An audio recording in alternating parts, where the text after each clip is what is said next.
Are you ready to journey beyond time in the magical world of literature? On this channel, we open the doors to the magical world of literature and bring you the unforgettable works of the classics.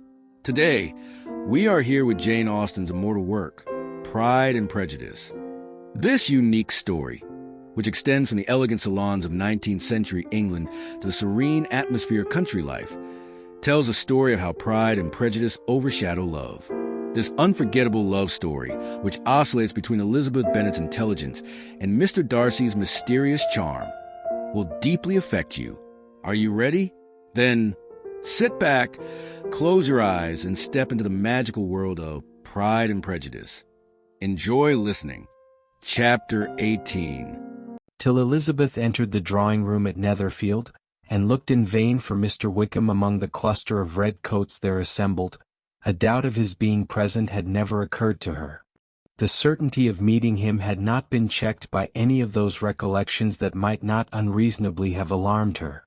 She had dressed with more than usual care, and prepared in the highest spirits for the conquest of all that remained unsubdued of his heart, trusting that it was not more than might be won in the course of the evening. But in an instant arose the dreadful suspicion of his being purposely omitted, for Mr. Darcy's pleasure, in the Bingley's invitation to the officers, and though this was not exactly the case, the absolute fact of his absence was pronounced by his friend Mr. Denny, to whom Lydia eagerly applied, and who told them that Wickham had been obliged to go to town on business the day before, and was not yet returned, adding, with a significant smile, "I do not imagine his business would have called him away just now, if he had not wished to avoid a certain gentleman here." This part of his intelligence, though unheard by Lydia, was caught by Elizabeth, and as it assured her that Darcy was not less answerable for Wickham's absence than if her first surmise had been just, every feeling of displeasure against the former was so sharpened by immediate disappointment, that she could hardly reply with tolerable civility to the polite inquiries which he directly afterwards approached to make. Attention, forbearance, patience with Darcy, was injury to Wickham. She was resolved against any sort of conversation with him, and turned away with a degree of ill humor which she could not wholly surmount even in speaking to Mr. Bingley, whose blind partiality provoked her. But Elizabeth was not formed for ill humor, and though every prospect of her own was destroyed for the evening, it could not dwell long on her spirits, and having told all her griefs to Charlotte Lucas, whom she had not seen for a week, she was soon able to make a voluntary transition to the oddities of her cousin, and to point him out to her particular notice. The two first dances, however, brought a return of distress. They were dances of mortification. Mr. Collins, awkward and solemn, apologizing instead of attending, and often moving wrong without being aware of it, gave her all the shame and misery which a disagreeable partner for a couple of dances can give. The moment of her release from him was ecstasy. She danced next with an officer, and had the refreshment of talking of Wickham, and of hearing that he was universally liked. When those dances were over, she returned to Charlotte Lucas, and was in conversation with her, when she found herself suddenly addressed by Mr. Darcy, who took her so much by surprise in his application for her hand, that, without knowing what she did, she accepted him. He walked away again immediately, and she was left to fret over her own want of presence of mind. Charlotte tried to console her. "I dare say you will find him very agreeable." "Heaven forbid! That would be the greatest misfortune of all. To find a man agreeable whom one is determined to hate. Do not wish me such an evil." When the dancing recommenced, however, and Darcy approached to claim her hand, Charlotte could not help cautioning her, in a whisper, not to be a simpleton, and allow her fancy for Wickham to make her appear unpleasant in the eyes of a man oftentimes his consequence. Elizabeth made no answer, and took her place in the set, amazed at the dignity to which she was arrived in being allowed to stand opposite to Mr. Darcy, and reading in her neighbors' looks their equal amazement in beholding it. They stood for some time without speaking a word, and she began to imagine that their silence was to last through the two dances, and at first was resolved not to break it, till suddenly fancying that it would be the greater punishment to her partner to oblige him to talk, she made some slight observation on the dance. He replied and was again silent. After a pause of some minutes, she addressed him a second time with, "It is your turn to say something now, Mr. Darcy. I talked about the dance, and you ought to make some kind of remark on the size of the room or the number of couples." He smiled and assured her that whatever she wished him to say should be said. "Very well, that reply will do for the present. Perhaps by and by, I may observe that private balls are much pleasanter than public ones, but now we may be silent. Do you talk by rule then while you are dancing?" "Sometimes. One must speak a little, you know. It would look odd to be entirely silent for half an hour together, and yet, for the advantage of some, conversation ought to be so arranged as that they may have the trouble of saying as little as possible. Are you consulting your own feelings in the present case, or do you imagine that you are gratifying mine?" "Both," replied Elizabeth archly, "for I have always seen a great similarity in the turn of our minds. We are each of an unsocial, taciturn disposition, unwilling to speak, unless we expect to say something that will amaze the whole room, and be handed down to posterity with all the eclat of a proverb. This is no very striking resemblance of your own character, I am sure," said he. "How near it may be to mine I cannot pretend to say. You think it a faithful portrait, undoubtedly. I must not decide on my own performance." He made no answer, and they were again silent till they had gone down the dance, when he asked her if she and her sisters did not very often walk to Meryton. She answered in the affirmative, and unable to resist the temptation added, "When you met us there the other day, we had just been forming a new acquaintance." The effect was immediate. A deeper shade of hauteur overspread his features, but he said not a word, and Elizabeth, though blaming herself for her own weakness, could not go on. At length Darcy spoke, and in a constrained manner said, "Mr. Wickham is blessed with such happy manners as may ensure his making friends. Whether he may be equally capable of retaining them, is less certain." "He has been so unlucky as to lose your friendship," replied Elizabeth with emphasis, "and in a manner which he is likely to suffer from all his life." Darcy made no answer and seemed desirous of changing the subject. At that moment Sir William Lucas appeared close to them, meaning to pass through the set to the other side of the room, but on perceiving Mr. Darcy he stopped, with a bow of superior courtesy, to compliment him on his dancing and his partner. "I have been most highly gratified indeed, my dear sir. Such very superior dancing is not often seen. It is evident that you belong to the first circles. Allow me to say, however, that your fair partner does not disgrace you, and that I must hope to have this pleasure often repeated, especially when a certain desirable event, my dear Miss Eliza," glancing at her sister and Bingley, "shall take place. What congratulations will then flow in. I appeal to Mr. Darcy, but let me not interrupt you, sir. You will not thank me for detaining you from the bewitching converse of that young lady, whose bright eyes are also upbraiding me."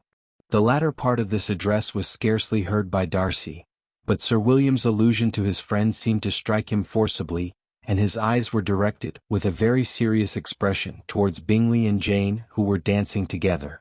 Recovering himself, however, shortly, he turned to his partner and said, "Sir William's interruption has made me forget what we were talking of. I do not think we were speaking at all." Sir William could not have interrupted any two people in the room who had less to say for themselves. "We have tried 2 or 3 subjects already without success, and what we are to talk of next I cannot imagine. What think you of books?" said he, smiling. "Books? Oh no, I am sure we never read the same or not with the same feelings. I am sorry you think so, but if that be the case, there can at least be no want of subject. We may compare our different opinions. No, I cannot talk of books in a ballroom, my head is always full of something else." "The present always occupies you in such scenes, does it?" said he, with a look of doubt. "Yes, always," she replied without knowing what she said, for her thoughts had wandered far from the subject, as soon afterwards appeared by her suddenly exclaiming, "I remember hearing you once say, Mr. Darcy, that you hardly ever forgave, that your resentment, once created, was unappeasable. You are very cautious, I suppose, as to its being created?" "I am," said he with a firm voice. "And never allow yourself to be blinded by prejudice?" "I hope not." "It is particularly incumbent on those who never change their opinion, to be secure of judging properly at first. May I ask to what these questions tend?" "Merely to the illustration of your character," said she, endeavoring to shake off her gravity. "I am trying to make it out." "And what is your success?" She shook her head. "I do not get on at all. I hear such different accounts of you as puzzle me exceedingly." "I can readily believe," answered he gravely, "that reports may vary greatly with respect to me, and I could wish, Miss Bennet, that you were not to sketch my character at the present moment, as there is reason to fear that the performance would reflect no credit on either. But if I do not take your likeness now, I may never have another opportunity." "I would by no means suspend any pleasure of yours," he coldly replied. She said no more, and they went down the other dance and parted in silence, on each side dissatisfied, though not to an equal degree, for in Darcy's breast there was a tolerably powerful feeling towards her, which soon procured her pardon, and directed all his anger against another. They had not long separated when Miss Bingley came towards her, and with an expression of civil disdain, thus accosted her. "So, Miss Eliza, I hear you are quite delighted with George Wickham? Your sister has been talking to me about him, and asking me 1,000 questions, and I find that the young man forgot to tell you, among his other communications, that he was the son of old Wickham, the late Mr. Darcy's steward.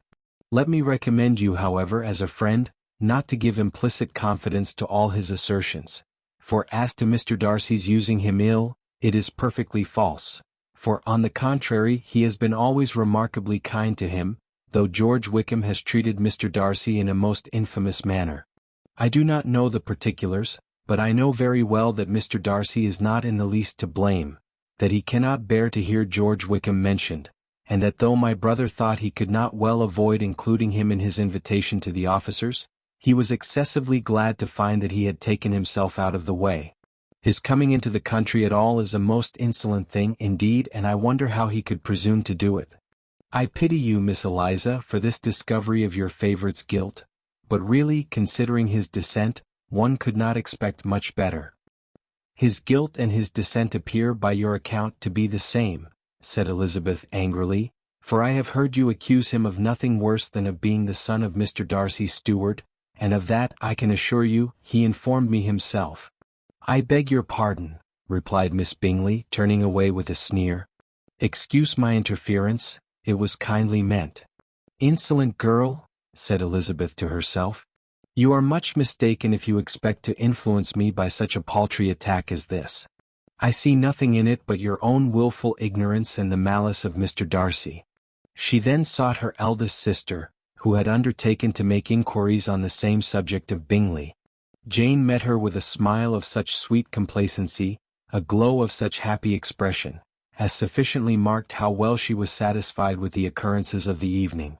Elizabeth instantly read her feelings, and at that moment solicitude for Wickham, resentment against his enemies and everything else, gave way before the hope of Jane's being in the fairest way for happiness.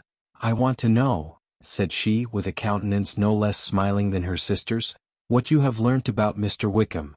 But perhaps you have been too pleasantly engaged to think of any third person, in which case you may be sure of my pardon." "No," replied Jane, "I have not forgotten him, but I have nothing satisfactory to tell you. Mr. Bingley does not know the whole of his history, and is quite ignorant of the circumstances which have principally offended Mr. Darcy, but he will vouch for the good conduct, the probity and honour of his friend, and is perfectly convinced that Mr. Wickham has deserved much less attention from Mr. Darcy than he has received, and I am sorry to say that by his account, as well as his sister's, Mr. Wickham is by no means a respectable young man. I am afraid he has been very imprudent, and has deserved to lose Mr. Darcy's regard. Mr. Bingley does not know Mr. Wickham himself. No, he never saw him till the other morning at Meryton. This account then is what he has received from Mr. Darcy. I am perfectly satisfied. But what does he say of the living? He does not exactly recollect the circumstances, though he has heard them from Mr. Darcy more than once, but he believes that it was left to him conditionally only. "I have not a doubt of Mr. Bingley's sincerity," said Elizabeth warmly, "but you must excuse my not being convinced by assurances only. Mr. Bingley's defense of his friend was a very able one, I dare say, but since he is unacquainted with several parts of the story, and has learnt the rest from that friend himself, I shall venture still to think of both gentlemen as I did before." She then changed the discourse to one more gratifying to each, and on which there could be no difference of sentiment. Elizabeth listened with delight to the happy though modest hopes which Jane entertained of Bingley's regard, and set all in her power to heighten her confidence in it. On their being joined by Mr. Bingley himself, Elizabeth withdrew to Miss Lucas, to whose inquiry after the pleasantness of her last partner she had scarcely replied, before Mr. Collins came up to them, and told her with great exultation, that he had just been so fortunate as to make a most important discovery. "I have found out," said he, "by a singular accident, that there is now in the room a near relation to my patroness. I happened to overhear the gentleman himself mentioning to the young lady who does the honors of this house the names of his cousin Miss de Bourgh, and of her mother, Lady Catherine. How wonderfully these sort of things occur! Who would have thought of my meeting with, perhaps, a nephew of Lady Catherine de Bourgh in this assembly? I am most thankful that the discovery is made in time for me to pay my respects to him, which I am now going to do, and trust he will excuse my not having done it before. My total ignorance of the connection must plead my apology. You are not going to introduce yourself to Mr. Darcy? Indeed I am. I shall entreat his pardon for not having done it earlier. I believe him to be Lady Catherine's nephew. It will be in my power to assure him that her ladyship was quite well yesterday night." Elizabeth tried hard to dissuade him from such a scheme, assuring him that Mr. Darcy would consider his addressing him without introduction as an impertinent freedom, rather than a compliment to his aunt, that it was not in the least necessary there should be any notice on either side, and that if it were, it must belong to Mr. Darcy, the superior in consequence, to begin the acquaintance. Mr. Collins listened to her with the determined air of following his own inclination, and when she ceased speaking replied thus: "My dear Miss Elizabeth, I have the highest opinion in the world of your excellent judgment in all matters within the scope of your understanding, but permit me to say that there must be a wide difference between the established forms of ceremony amongst the laity and those which regulate the clergy, for, give me leave to observe that I consider the clerical office as equal in point of dignity with the highest rank in the kingdom, provided that a proper humility of behavior is at the same time maintained. You must, therefore, allow me to follow the dictates of my conscience on this occasion, which lead me to perform what I look on as a point of duty. Pardon me for neglecting to profit by your advice, which on every other subject shall be my constant guide, though in the case before us I consider myself more fitted by education and habitual study to decide on what is right than a young lady like yourself." And with a low bow he left her to attack Mr. Darcy, whose reception of his advances she eagerly watched, and whose astonishment at being so addressed was very evident. Her cousin prefaced his speech with a solemn bow, and though she could not hear a word of it, she felt as if hearing it all, and saw in the motion of his lips the words apology, Hunsford, and Lady Catherine de Bourgh. It vexed her to see him expose himself to such a man.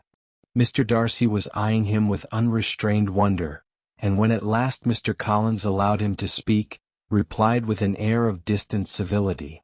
Mr. Collins, however, was not discouraged from speaking again, and Mr. Darcy's contempt seemed abundantly increasing with the length of his second speech, and at the end of it he only made him a slight bow and moved another way. Mr. Collins then returned to Elizabeth. "I have no reason, I assure you," said he, "to be dissatisfied with my reception." Mr. Darcy seemed much pleased with the attention. He answered me with the utmost civility, and even paid me the compliment of saying, that he was so well convinced of Lady Catherine's discernment as to be certain she could never bestow a favor unworthily. It was really a very handsome thought. Upon the whole, I am much pleased with him. As Elizabeth had no longer any interest of her own to pursue, she turned her attention almost entirely on her sister and Mr. Bingley, and the train of agreeable reflections which her observations gave birth to made her perhaps almost as happy as Jane. She saw her in idea settled in that very house, in all the felicity which a marriage of true affection could bestow, and she felt capable, under such circumstances, of endeavoring even to like Bingley's two sisters. Her mother's thoughts she plainly saw were bent the same way, and she determined not to venture near her, lest she might hear too much.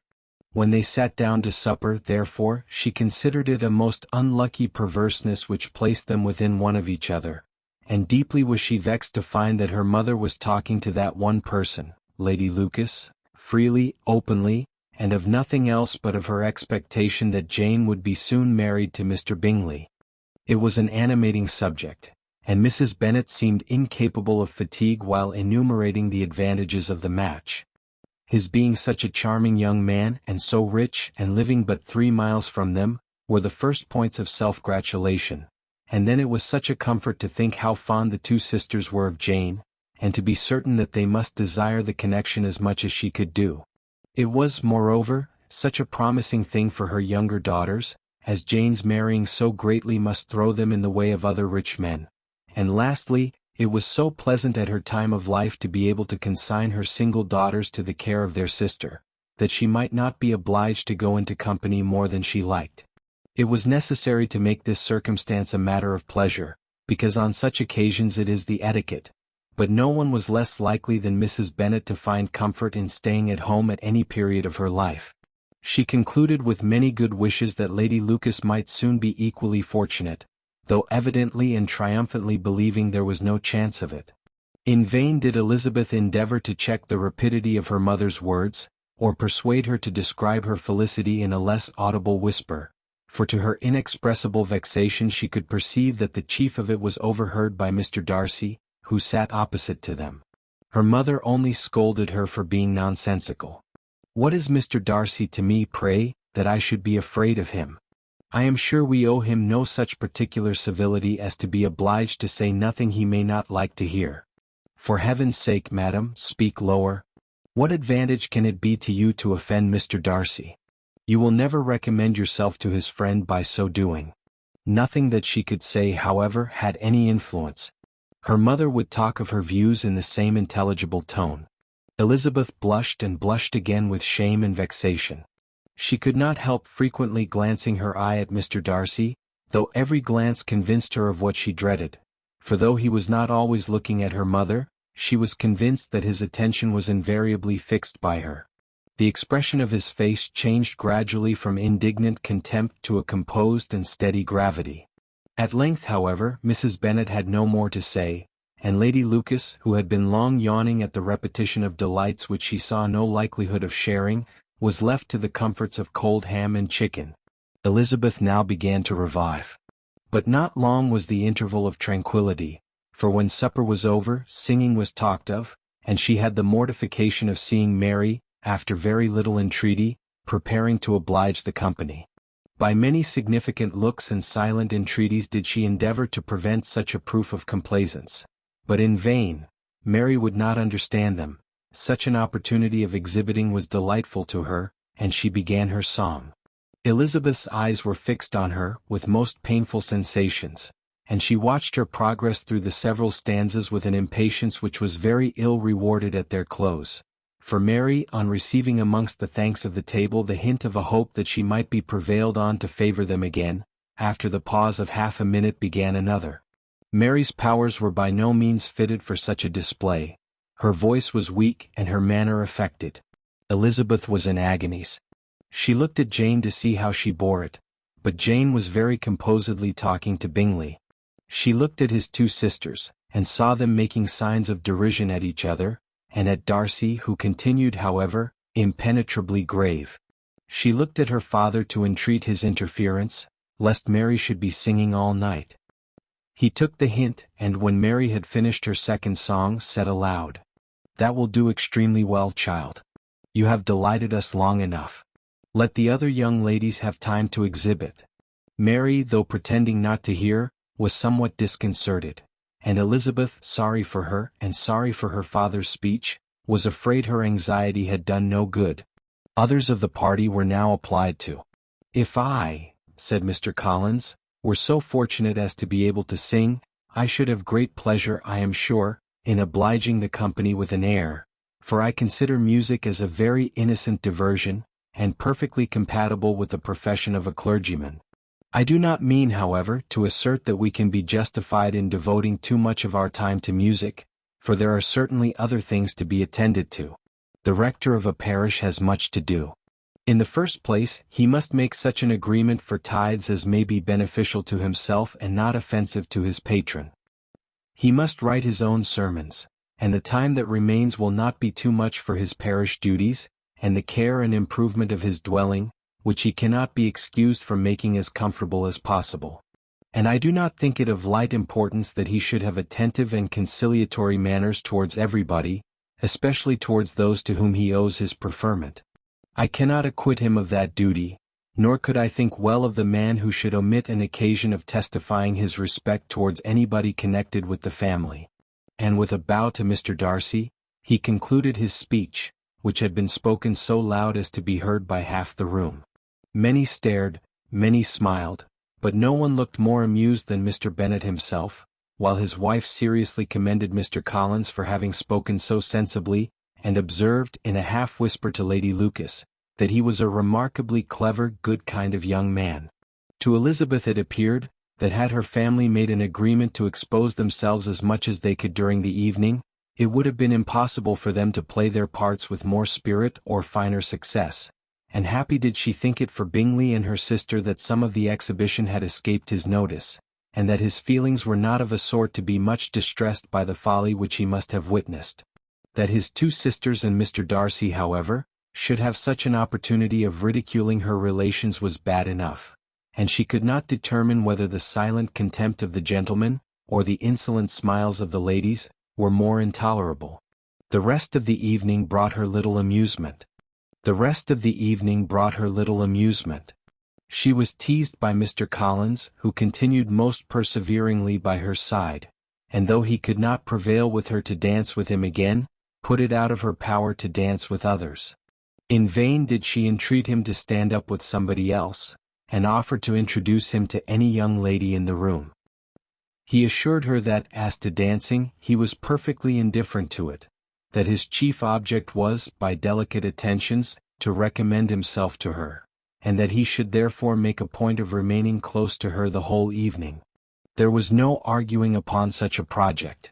She owed her greatest relief to her friend Miss Lucas, who often joined them and good-naturedly engaged Mr. Collins's conversation to herself. She was at least free from the offence of Mr. Darcy's further notice. Though often standing within a very short distance of her, quite disengaged, he never came near enough to speak.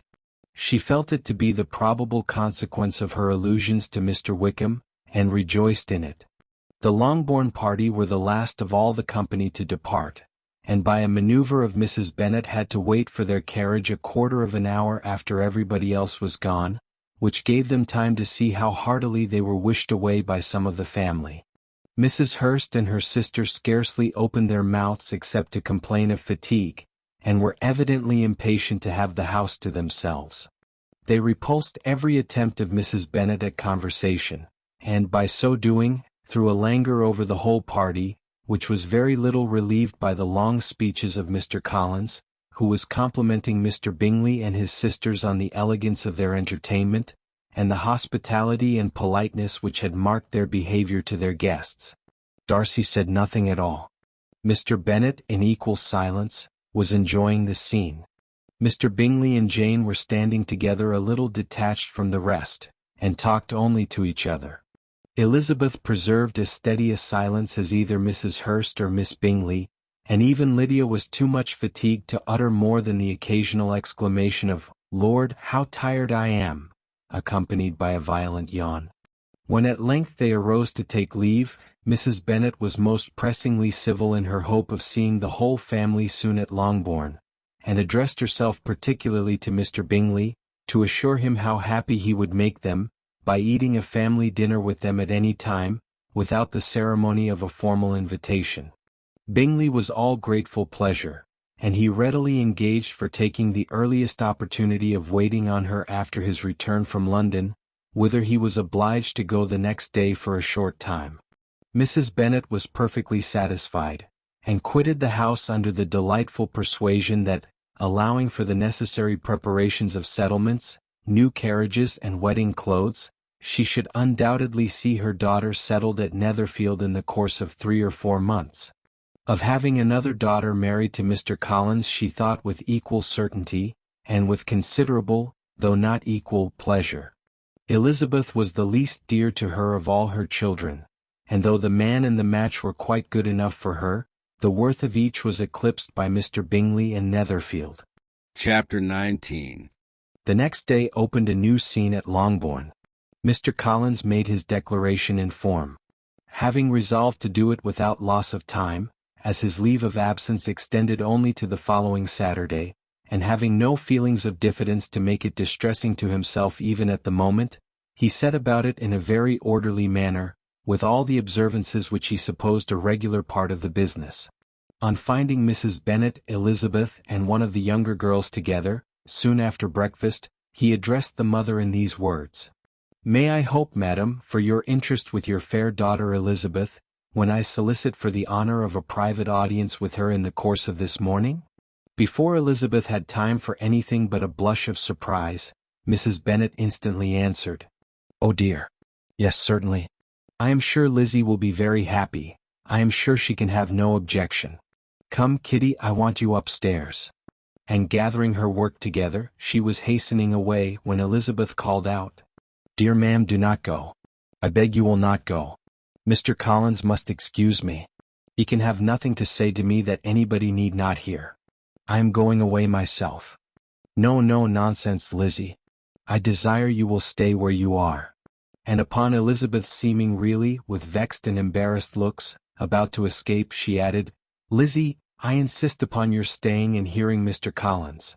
Elizabeth would not oppose such an injunction, and a moment's consideration making her also sensible that it would be wisest to get it over as soon and as quietly as possible, she sat down again and tried to conceal by incessant employment the feelings which were divided between distress and diversion. Mrs. Bennet and Kitty walked off, and as soon as they were gone Mr. Collins began, "Believe me, my dear Miss Elizabeth, that your modesty, so far from doing you any disservice, rather adds to your other perfections. You would have been less amiable in my eyes had there not been this little unwillingness, but allow me to assure you that I have your respected mother's permission for this address. You can hardly doubt the purport of my discourse, however your natural delicacy may lead you to dissemble. My attentions have been too marked to be mistaken. Almost as soon as I entered the house I singled you out as the companion of my future life. But before I am run away with by my feelings on this subject, perhaps it will be advisable for me to state my reasons for marrying, and moreover for coming into Hertfordshire with the design of selecting a wife as I certainly did. The idea of Mr. Collins, with all his solemn composure, being run away with by his feelings, made Elizabeth so near laughing that she could not use the short pause he allowed in any attempt to stop him farther, and he continued, "My reasons for marrying are, first, that I think it a right thing for every clergyman in easy circumstances, like myself, to set the example of matrimony in his parish. Secondly, that I am convinced it will add very greatly to my happiness. And thirdly, which perhaps I ought to have mentioned earlier, that it is the particular advice and recommendation of the very noble lady whom I have the honor of calling patroness. Twice has she condescended to give me her opinion, unasked too, on this subject, and it was but the very Saturday night before I left Hunsford, between our pools at quadrille, while Mrs. Jenkinson was arranging Miss de Bourgh's footstool, that she said, 'Mr. Collins, you must marry. A clergyman like you must marry. Choose properly, choose a gentlewoman for my sake and for your own. Let her be an active, useful sort of person, not brought up high, but able to make a small income go a good way. This is my advice. Find such a woman as soon as you can, bring her to Hunsford, and I will visit her. Allow me by the way to observe, my fair cousin, that I do not reckon the notice and kindness of Lady Catherine de Bourgh as among the least of the advantages in my power to offer. You will find her manners beyond anything I can describe, and your wit and vivacity, I think, must be acceptable to her, especially when tempered with the silence and respect which her rank will inevitably excite. Thus much for my general intention in favor of matrimony. It remains to be told why my views were directed to Longbourn instead of my own neighborhood, where I assure you there are many amiable young women. But the fact is that being as I am to inherit this estate after the death of your honored father, who however may live many years longer, I could not satisfy myself without resolving to choose a wife from among his daughters, that the loss to them might be as little as possible when the melancholy event takes place, which however, as I have already said, may not be for several years. This has been my motive, my fair cousin, and I flatter myself it will not sink me in your esteem. And now nothing remains for me but to assure you in the most animated language of the violence of my affection. To fortune I am perfectly indifferent, and shall make no demand of that nature on your father, since I am well aware that it could not be complied with, and that £1,000 in the 4%, which will not be yours till after your mother's decease, is all that you may ever be entitled to. On that head, therefore, I shall be uniformly silent, and you may assure yourself that no ungenerous reproach shall ever pass my lips when we are married. It was absolutely necessary to interrupt him now. You are too hasty, sir, she cried. You forget that I have made no answer. Let me do it without further loss of time. Accept my thanks for the compliment you are paying me. I am very sensible of the honor of your proposals, but it is impossible for me to do otherwise than decline them. I am not now to learn, replied Mr. Collins with a formal wave of the hand, that it is usual with young ladies to reject the addresses of the man whom they secretly mean to accept, when he first applies for their favor, and that sometimes the refusal is repeated a second or even a third time. I am therefore by no means discouraged by what you have just said, and shall hope to lead you to the altar ere long. Upon my word, sir, cried Elizabeth, your hope is rather an extraordinary one after my declaration. I do assure you that I am not one of those young ladies, if such young ladies there are, who are so daring as to risk their happiness on the chance of being asked a second time. I am perfectly serious in my refusal. You could not make me happy, and I am convinced that I am the last woman in the world who would make you so. Nay, were your friend Lady Catherine to know me, I am persuaded she would find me in every respect ill qualified for the situation. Were it certain that Lady Catherine would think so, said Mr. Collins very gravely, but I cannot imagine that her ladyship would at all disapprove of you. And you may be certain that when I have the honor of seeing her again I shall speak in the highest terms of your modesty, economy, and other amiable qualifications. Indeed, Mr. Collins, all praise of me will be unnecessary. You must give me leave to judge for myself, and pay me the compliment of believing what I say. I wish you very happy and very rich, and by refusing your hand, do all in my power to prevent your being otherwise. In making me the offer, you must have satisfied the delicacy of your feelings with regard to my family, and may take possession of Longbourn estate whenever it falls, without any self-reproach. This matter may be considered, therefore, as finally settled. And rising as she thus spoke, she would have quitted the room, had not Mr. Collins thus addressed her. When I do myself the honor of speaking to you next on the subject, I shall hope to receive a more favorable answer than you have now given me, though I am far from accusing you of cruelty at present, because I know it to be the established custom of your sex to reject a man on the first application, and perhaps you have even now said as much to encourage my suit as would be consistent with the true delicacy of the female character. Really, Mr. Collins, cried Elizabeth with some warmth, you puzzle me exceedingly. If what I have hitherto said can appear to you in the form of encouragement, I know not how to express my refusal in such a way as may convince you of its being one. You must give me leave to flatter myself, my dear cousin, that your refusal of my addresses are merely words of course. My reasons for believing it are briefly these. It does not appear to me that my hand is unworthy of your acceptance, or that the establishment I can offer would be any other than highly desirable. My situation in life, my connections with the family of de Bourgh, and my relationship to your own, are circumstances highly in my favor, and you should take it into further consideration that, in spite of your manifold attractions, it is by no means certain that another offer of marriage may ever be made you. Your portion is unhappily so small, that it will in all likelihood undo the effects of your loveliness and amiable qualifications. As I must, therefore, conclude that you are not serious in your rejection of me, I shall choose to attribute it to your wish of increasing my love by suspense, according to the usual practice of elegant females. I do assure you, sir, that I have no pretensions whatever to that kind of elegance which consists in tormenting a respectable man. I would rather be paid the compliment of being believed sincere. I thank you again and again for the honor you have done me in your proposals, but to accept them is absolutely impossible. My feelings in every respect forbid it. Can I speak plainer? Do not consider me now as an elegant female intending to plague you, but as a rational creature speaking the truth from her heart. You are uniformly charming, cried he with an air of awkward gallantry, and I am persuaded that, when sanctioned by the express authority of both your excellent parents, my proposals will not fail of being acceptable. To such perseverance in wilful self-deception Elizabeth would make no reply, and immediately and in silence withdrew, determined, that if he persisted in considering her repeated refusals as flattering encouragement, to apply to her father, whose negative might be uttered in such a manner as must be decisive, and whose behavior at least could not be mistaken for the affectation and coquetry of an elegant female. Chapter 20. Mr. Collins was not left long to the silent contemplation of his successful love, for Mrs. Bennet, having dawdled about in the vestibule to watch for the end of the conference, no sooner saw Elizabeth open the door and with quick step pass her towards the staircase, than she entered the breakfast-room, and congratulated both him and herself in warm terms on the happy prospect of their nearer connection.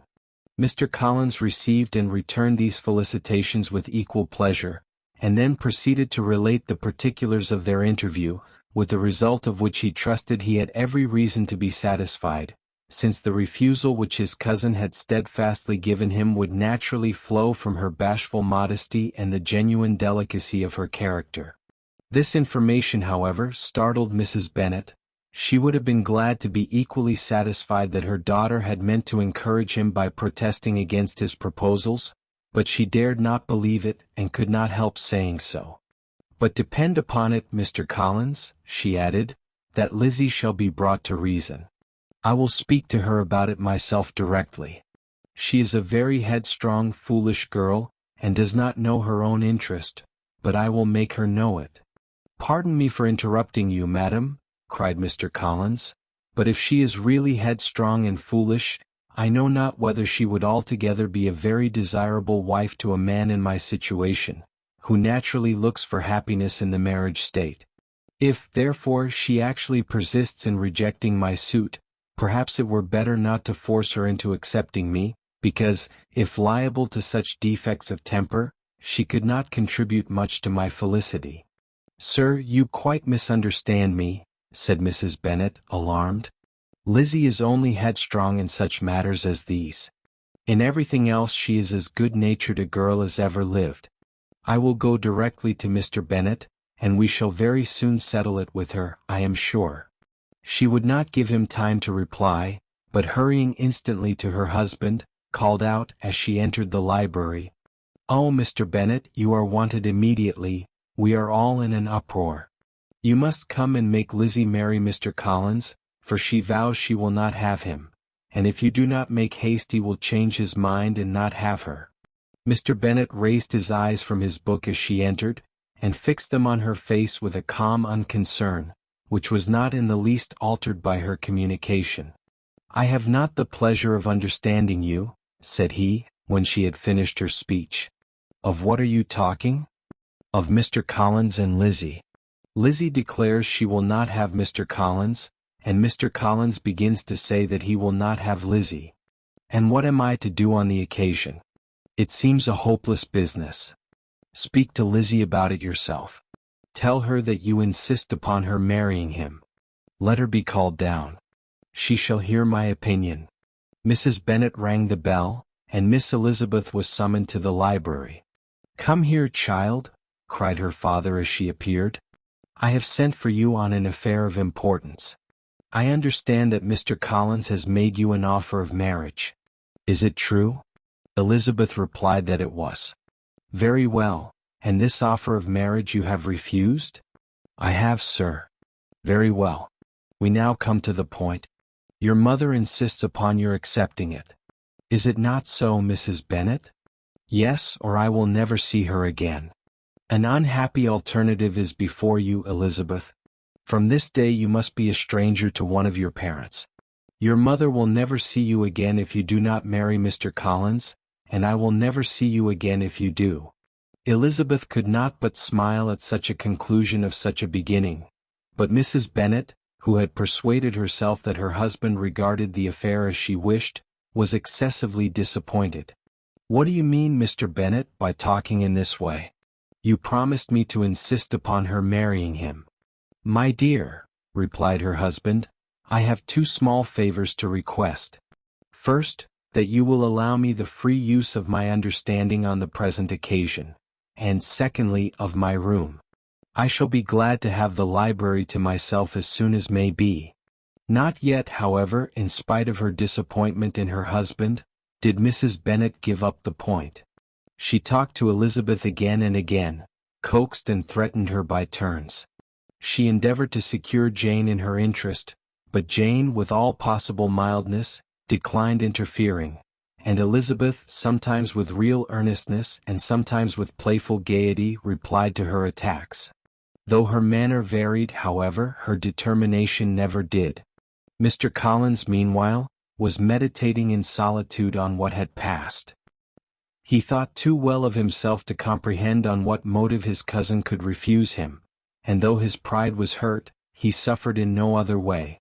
His regard for her was quite imaginary, and the possibility of her deserving her mother's reproach prevented his feeling any regret.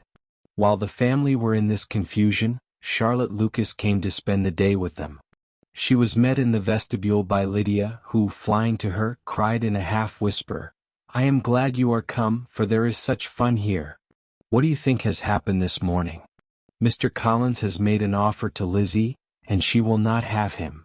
Charlotte had hardly time to answer before they were joined by Kitty, who came to tell the same news, and no sooner had they entered the breakfast-room, where Mrs. Bennet was alone, than she likewise began on the subject, calling on Miss Lucas for her compassion, and entreating her to persuade her friend Lizzie to comply with the wishes of her family.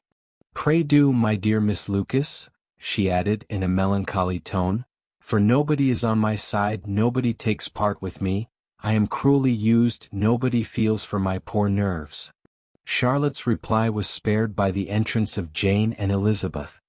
"Aye, there she comes," continued Mrs. Bennet, looking as unconcerned as may be, and caring no more for us than if we were at York, provided she can have her own way.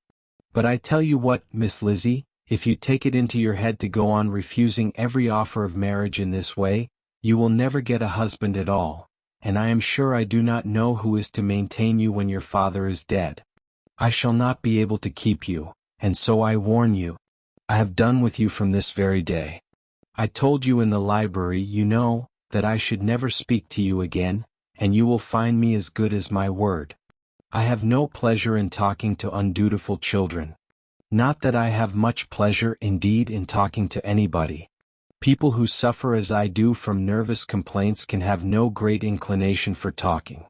Nobody can tell what I suffer. But it is always so. Those who do not complain are never pitied." Her daughters listened in silence to this effusion, sensible that any attempt to reason with or soothe her would only increase the irritation. She talked on, therefore, without interruption from any of them till they were joined by Mr. Collins, who entered with an air more stately than usual, and on perceiving whom, she said to the girls, "Now, I do insist upon it, that you, all of you, hold your tongues, and let Mr. Collins and me have a little conversation together." Elizabeth passed quietly out of the room, Jane and Kitty followed, but Lydia stood her ground, determined to hear all she could, and Charlotte, detained first by the civility of Mr. Collins, whose inquiries after herself and all her family were very minute, and then by a little curiosity, satisfied herself with walking to the window and pretending not to hear. In a doleful voice Mrs. Bennet thus began the projected conversation. "Oh, Mr. Collins." "My dear madam," replied he, "let us be forever silent on this point. Far be it from me," he presently continued in a voice that marked his displeasure, "to resent the behavior of your daughter. Resignation to inevitable evils is the duty of us all, the peculiar duty of a young man who has been so fortunate as I have been, in early preferment, and I trust I am resigned. Perhaps not the less so from feeling a doubt of my positive happiness had my fair cousin honored me with her hand, for I have often observed, that resignation is never so perfect as when the blessing denied begins to lose somewhat of its value in our estimation. You will not, I hope, consider me as showing any disrespect to your family, my dear madam, by thus withdrawing my pretensions to your daughter's favor, without having paid yourself and Mr. Bennet the compliment of requesting you to interpose your authority in my behalf. My conduct may, I fear, be objectionable in having accepted my dismission from your daughter's lips instead of your own, but we are all liable to error. I have certainly meant well through the whole affair. My object has been to secure an amiable companion for myself, with due consideration for the advantage of all your family, and if my manner has been at all reprehensible, I here beg leave to apologize." Chapter 21. The discussion of Mr. Collins's offer was now nearly at an end, and Elizabeth had only to suffer from the uncomfortable feelings necessarily attending it, and occasionally from some peevish allusion of her mother. As for the gentleman himself, his feelings were chiefly expressed, not by embarrassment or dejection, or by trying to avoid her, but by stiffness of manner and resentful silence.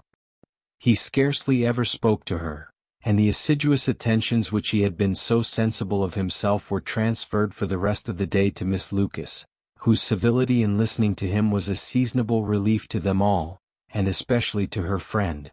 The morrow produced no abatement of Mrs. Bennet's ill humor or ill health. Mr. Collins was also in the same state of angry pride. Elizabeth had hoped that his resentment might shorten his visit, but his plan did not appear in the least affected by it. He was always to have gone on Saturday, and to Saturday he still meant to stay.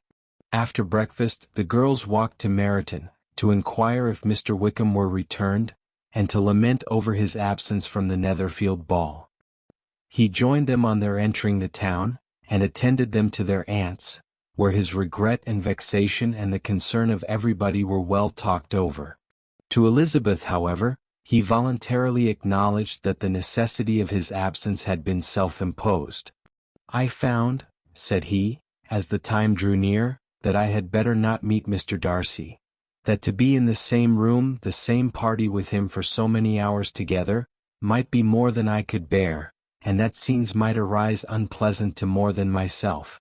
She highly approved his forbearance, and they had leisure for a full discussion of it, and for all the commendations which they civilly bestowed on each other, as Wickham and another officer walked back with them to Longbourn, and during the walk he particularly attended to her. His accompanying them was a double advantage. She felt all the compliment it offered to herself, and it was most acceptable as an occasion of introducing him to her father and mother. Soon after their return, a letter was delivered to Miss Bennet. It came from Netherfield and was opened immediately. The envelope contained a sheet of elegant little hot-pressed paper, well covered with a lady's fair, flowing hand, and Elizabeth saw her sister's countenance change as she read it, and saw her dwelling intently on some particular passages. Jane recollected herself soon, and putting the letter away tried to join with her usual cheerfulness in the general conversation. But Elizabeth felt an anxiety on the subject which drew off her attention even from Wickham, and no sooner had he and his companion taken leave, than a glance from Jane invited her to follow her upstairs. When they had gained their own room, Jane, taking out her letter, said, "This is from Caroline Bingley. What it contains has surprised me a good deal.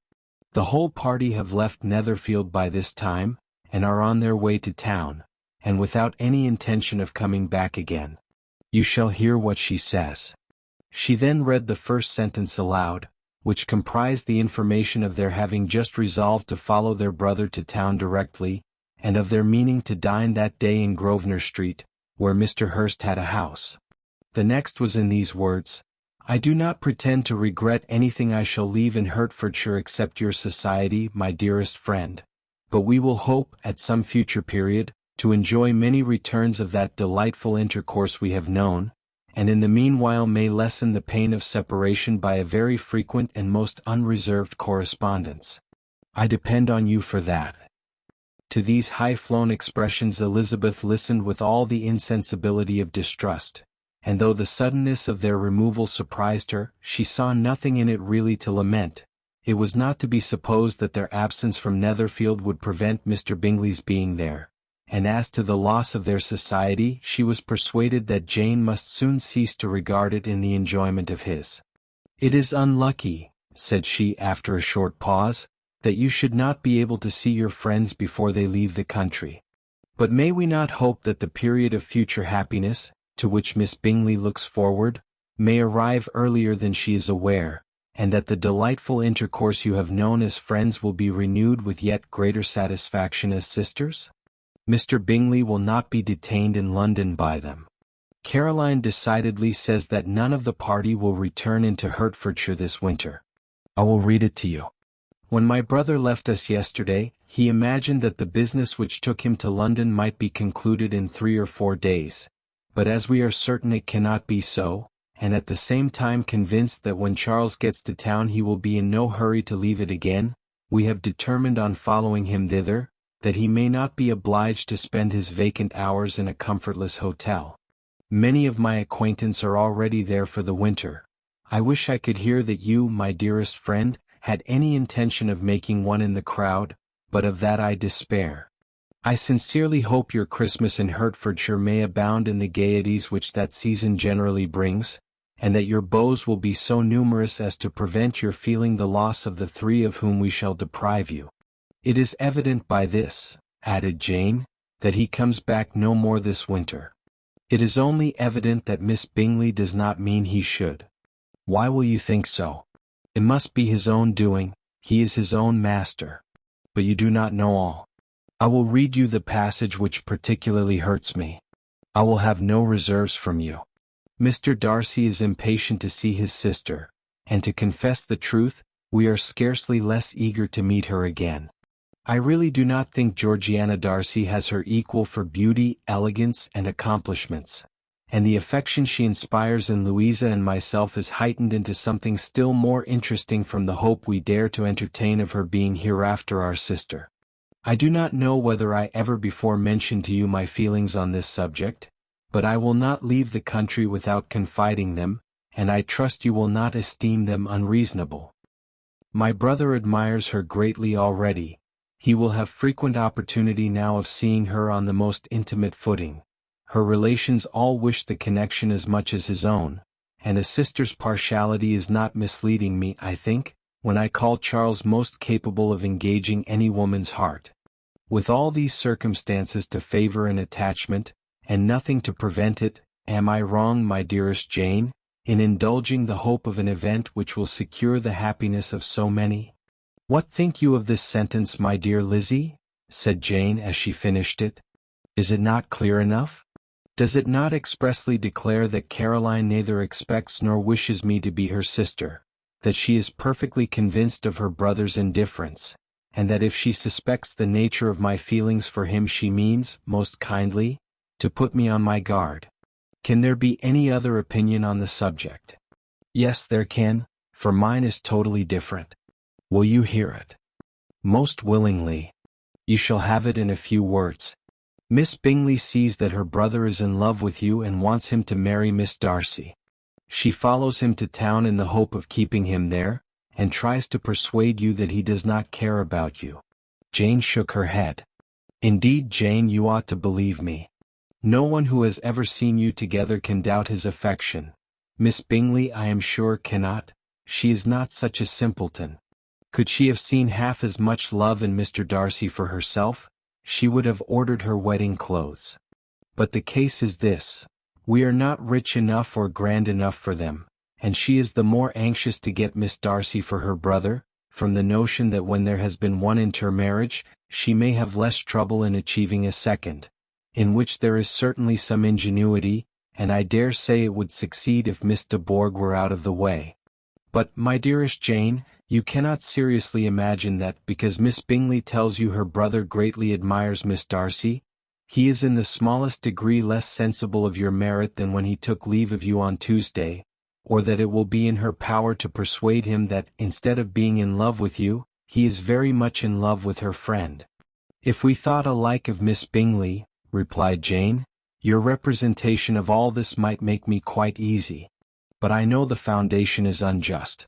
Caroline is incapable of wilfully deceiving anyone, and all that I can hope in this case is, that she is deceived herself. That is right. You could not have started a more happy idea, since you will not take comfort in mine. Believe her to be deceived by all means. You have now done your duty by her, and must fret no longer. But, my dear sister, can I be happy, even supposing the best, in accepting a man whose sisters and friends are all wishing him to marry elsewhere? You must decide for yourself, said Elizabeth, and if, upon mature deliberation, you find that the misery of disobliging his two sisters is more than equivalent to the happiness of being his wife, I advise you by all means to refuse him. How can you talk so? Said Jane, faintly smiling. You must know that, though I should be exceedingly grieved at their disapprobation, I could not hesitate. I did not think you would, and that being the case, I cannot consider your situation with much compassion. But if he returns no more this winter, my choice will never be required. 1,000 things may arise in 6 months. The idea of his returning no more Elizabeth treated with the utmost contempt. It appeared to her merely the suggestion of Caroline's interested wishes, and she could not for a moment suppose that those wishes, however openly or artfully spoken, could influence a young man so totally independent of everyone. She represented to her sister, as forcibly as possible, what she felt on the subject, and had soon the pleasure of seeing its happy effect. Jane's temper was not desponding, and she was gradually led to hope, though the diffidence of affection sometimes overcame the hope, that Bingley would return to Netherfield, and answer every wish of her heart. They agreed that Mrs. Bennet should only hear of the departure of the family, without being alarmed on the score of the gentleman's conduct. But even this partial communication gave her a great deal of concern, and she bewailed it as exceedingly unlucky that the ladies should happen to go away just as they were all getting so intimate together. After lamenting it, however, at some length, she had the consolation of thinking that Mr. Bingley would be soon down again, and soon dining at Longbourn, and the conclusion of all was the comfortable declaration, that, though he had been invited only— Dear literature lovers, we have come to the end of today's journey.